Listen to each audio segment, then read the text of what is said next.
So without further ado, I'm really so thrilled to welcome Maria Booker, who is the Programme Director of the charity Birthrights. Very good resource. Again, there's lots of resources from that charity on the resource list. This is a UK charity dedicated to improving maternity care through a focus on human rights. Maria leads the charity's policy and legal work, and as she said, she's very busy balancing and doing juggling. And also she's Birthrights trainer of healthcare professionals and peer supporters. She's previously been UK General Manager of Maternity Neighbourhood, which is a US-based midwife-led company developing a woman-centred electronic maternity record. And she's also led the development of the website Which Birth Choice to its launch in 2014, which must have been a major operation indeed. And prior to that, she had a diverse 11-year career in the Department for Business. So she's been a busy lady, but I'm going to hand the plate to her now. So thank you very much, Maria. Thank you very much, Sue. Can you all see what I'm sharing? Brilliant. Okay, so thank you very much for that introduction, Sue. Just to tell you a little bit more about Birthrights and how we carry out our work. So we do our work through a number of streams of work. So we have an advice service for women and for healthcare professionals, which has been very busy in the last few weeks. And we also have a number of resources on our website, as Sue said. So we have a position statement on coronavirus and a Q&A. So do go and have a look at those if you haven't already. In normal times, we do a lot of training and training of healthcare professionals face to face. It's not just me, but a wider team of associate trainers. We really enjoy kind of going out and working closely with healthcare professionals. And we also do some research. So we recently did a piece of research with the charity Birth Companions, looking at the experience of women facing severe and multiple disadvantage. And we take the intelligence from our advice service and from our training and from our research, and that informs our policy and campaigning work. So coronavirus.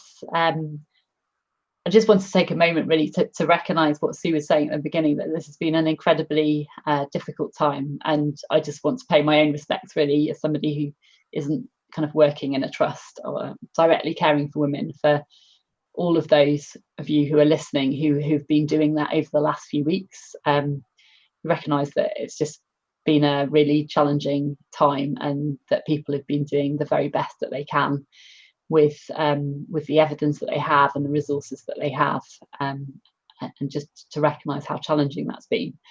So tonight I just wanted to have a little look about how decisions have been made during this time, and really to empower you or to give you confidence that you would recognise a right to respecting decision, even in the time of coronavirus. I think we've seen a lot of really positive things come out of the pandemic. We've seen some trusts really go the distance in terms of committing to keeping all options open to women, including community-based services such as home birth or standalone birth centres. We've seen some trusts who've really committed to continuity of care and to taking care of those who are more vulnerable and keeping contact with them. So we've seen a lot of positives. We've also seen a huge increase in the pace of change. I think there are some things that have happened in this crisis that would have taken years to happen before. And that's had some real positive benefits. But I think there's also been some decision making that's perhaps a little less robust and that hasn't been as scrutinised as it might have been normally. So I thought I'd start by sharing some of the issues that we've been dealing with at Birthrights. So the first really big issue that came across our desk was birth partners, and that was right at the outset of the pandemic, where we saw a number of trusts kind of decide very quickly that women couldn't have their birth partner present in labour. And thankfully the Royal Colleges and NHS England made clear very quickly that all women should have an asymptomatic birth partner with them during labour. So that initial crisis got resolved, but we've still seen a number of issues around women being induced, for example, or women being told that they can't have their birth partner with them until it's confirmed that they're in established labour, and therefore feeling more under pressure to have a vaginal examination. And there have been wider issues about visitor restrictions. So, for example, some women have not been allowed to have their partner video conferencing into a scan, even if they've experienced a previous loss. And there have been issues around parents visiting babies in neonatal units as well. So there's been a whole host of issues around birth partners and visitor restrictions. And then the second set of issues that we've been dealing with has been around temporary changes to maternity services, and in particular, the withdrawal of home birth services and birth centres, which, as I'm sure many of you will know, for some women feel the only safe option open to them. So we've had a lot of inquiries about that. And also some inquiries about elective caesareans also being withdrawn. So there's that set of issues about service reorganisation. And then we've also had quite a few inquiries about pain relief, and in particular water. So I think there's been quite a divergent approach to whether water is still available as a form of pain relief and for water birth. And we've had a lot of inquiries about that. We were also concerned a few weeks ago about the availability of epidurals, but thankfully that doesn't seem to have been a huge issue. I think that's only happened in a very small number of cases. And I think the final set of issues I wanted to mention was these issues about more marginalised groups. So Sue's already mentioned the impact on BAME communities. We know that 55% of women, pregnant women with COVID, have been from a BAME community, which is a very big percentage comparable to their proportion of the population. But there's also been other marginalised groups as well. So we've been hearing from women with maybe physical disabilities or mental health issues who aren't always given the kind of individual consideration that they need. And also from women who might not be able to afford data on a phone, for example, or might have other reasons to find it more difficult to stay in touch with maternity services. So we've had a real wide range of issues over the last 10 weeks. So what rights do pregnant women and birthing people have in a healthcare crisis? It's important to say that there are some rights which are absolutely non-negotiable, and that includes that women and birthing people always have the right to a safe birth. And by safe, I mean both psychologically safe as well as physically safe. They always have the right to be treated with dignity and respect. And they always have the right to basic care. So where postnatal restrictions on visitors have been put in place, and this goes actually across the hospital, not just in maternity, but the trust need to be confident that they have the staff to ensure that women or patients elsewhere have the access to food and to drink and can get to the toilet and have the right to those basics of care. Otherwise, there's a risk of inhuman or degrading treatment. So those are the absolute risks, but there are also the absolute rights. There are also some rights which fall under Article 8 of the European Convention of Human Rights. And they're around how birthing individuals give birth and their right to choose where they give birth, how they give birth, and who's present when they give birth. And Article 8 also gives partners the right to be present at the birth of their baby as well. Now, this set of rights can be restricted in certain circumstances. And one of the beauties of the human rights framework in some ways is that it's actually flexible enough to deal with circumstances like coronavirus. So these rights can be restricted, but 3 tests need to be met. There needs to be a law that allows the restriction. There needs to be a legitimate aim. So protecting the health of others in the context of coronavirus would be a legitimate aim. And crucially, the restriction needs to be proportionate.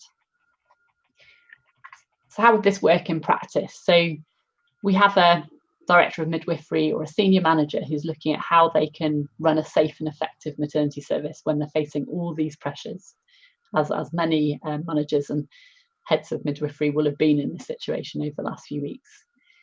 So the first step to ensuring that any decision is proportionate is looking at what it would take to keep existing services running. And we've seen some trusts do really creative and innovative things to address these issues. So obviously PPE has been an issue, but around staff shortages are other things that trusts can do, and trusts have shown that they can do, to bring back retired staff, or to give contracts to independent midwives, or to move midwives who are currently in a non-clinical role back to a clinical role, or to use existing staff differently, for example, using maternity support workers perhaps to support a midwife at a home birth rather than having a second midwife. These are all really legitimate responses to this crisis. And if ambulance response times are an issue, we've seen trusts respond by putting in place a standard operating procedure which allows less urgent transfers to be done by private car or private taxi, which is again a great innovation and great response to this sort of crisis. I just wanted to acknowledge, the fear that we've seen among staff over the past few weeks, and that's a very valid fear. But it's also really important that women's fears and the impact on them is represented in these decisions. And NHS England guidance states that MVP, Maternity Voice Partnership chairs, must be involved in decisions, so that it's really clear when we're making a decision that all factors have been considered and all viewpoints have been considered. And the other thing that could help is collaborating with other local trusts as part of your local maternity system. But it's important that that's about raising the game of the entire local maternity system, not reducing it to the lowest common denominator. So if the service has looked at this step and concluded that it's not possible to continue services as they are because of the pandemic, that's legitimate, as long as they've looked at all the reasonable options for doing alternative things. So the next step would be to look at what other options there are. And in terms of getting to a rights respecting decision, what we're looking at is whether there are the resources available to deliver these options, what impact it has on the rights of service users, and what impact it has on stopping the spread of COVID. But it's important to point out that COVID doesn't trump all. Water birth is a good example. So the evidence for restricting water birth is very weak, but it's a significant restriction on a woman's right not to have access to that for pain relief and birth. And so it's about weighing up the benefits of water birth and the potential risks in terms of the spread of COVID. And the right decision, even if it means that there might be some residual risk, might be to allow water birth to continue in that situation. It's also really important to think about unintended consequences. We've seen a huge increase in free birth or unassisted birth as a result of withdrawal of home birth services, which perhaps wasn't anticipated as one of the responses to withdrawing those services. So it's important to think about those unintended consequences as well. So in this generic example, where I've assumed that the impact of all of these options would be the same in terms of stopping the spread of COVID, you would go for option 4 as having the smallest impact on individuals' rights while still achieving the legitimate aim. So in summary, a proportionate response to coronavirus is about finding the option that places the smallest restriction possible on individuals' rights while meeting the legitimate aim of protecting health, based on the evidence that's available, whilst recognising that the evidence base isn't always strong. It's not necessarily about choosing the option which has the most impact on stopping coronavirus. It's about weighing up the benefits and the risks. And it's really important that services are clear about why they're putting a restriction in place, because if you're not clear about why you're putting the restriction in place, it's very difficult to know when that should be removed. It's obviously important to involve users and to look at options at collaborating with others locally. So once you've decided that you have a proportionate restriction that's been put in place, it's important to keep looking at individual exceptions to that general rule. There's still a duty on trust to make reasonable adjustments for women with physical disabilities, for example, which might mean making an exception to visiting restrictions. And what looks like a proportionate decision is going to vary according to the decision. So Birthrights would, our view is that there is unlikely to be a situation where banning birth partners could be deemed appropriate or proportionate as a decision. But other decisions may be deemed proportionate. So if we take home birth, for example, that might be a proportionate response to withdraw home birth if staff shortages are significant at the peak of the coronavirus. But a few weeks later, if staff shortages are back to a better level, that might no longer be a proportionate response. So in summary, there are always absolute human rights that need to be upheld, even during the pandemic.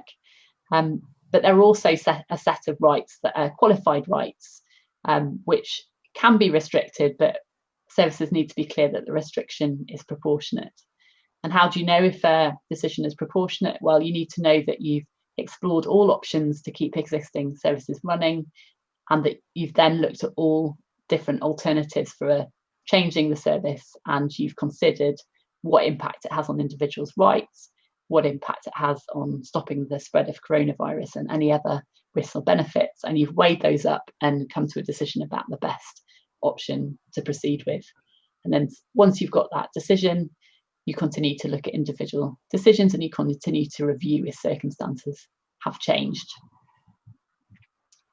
So I'd be really interested to hear from other people what they feel that the lessons are going forward.